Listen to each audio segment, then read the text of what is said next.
ശബരിമല സന്നിധാനത്ത് ആടിയ ശിഷ്ടം നെയ് വിൽപ്പനയിൽ വൻ ക്രമക്കേട്. 13,675 പാക്കറ്റ് നെയ് കാണാതായതിലൂടെ ഏകദേശം 13 ലക്ഷം രൂപ നഷ്ടം ദേവസ്വം ബോർഡിന് ഉണ്ടായതാണ് പ്രാഥമിക കണ്ടെത്തൽ.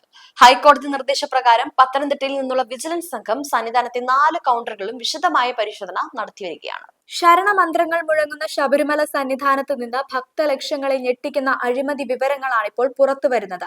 അയ്യപ്പൻ അഭിഷേകം ചെയ്ത നെയ് ഭക്തർക്ക് തിരികെ നൽകുന്ന അടിയ ശിഷ്ടം നെയ് വിതരണത്തിലാണ് ലക്ഷങ്ങളുടെ ക്രമക്കേട് നടന്നിരിക്കുന്നത്.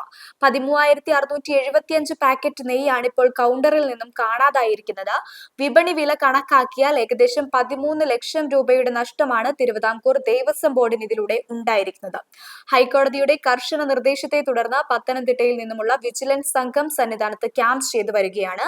സന്നിധാനത്തെ 4 കൗണ്ടറുകളിലും വിജിലൻസ് വിശദമായ പരിശോധന തുടരുകയാണ്. സ്റ്റോക്ക് വിവരങ്ങളിൽ മനഃപൂർവ്വം തിരിമറി നടത്തിയോ എന്നതിലാണ് നിലവിൽ അന്വേഷണം കേന്ദ്രീകരിച്ചിരിക്കുന്നത്. വരും ദിവസങ്ങളിൽ കൂടുതൽ ഉദ്യോഗസ്ഥർക്കെതിരെ നടപടി ഉണ്ടാകാനാണ് സാധ്യത.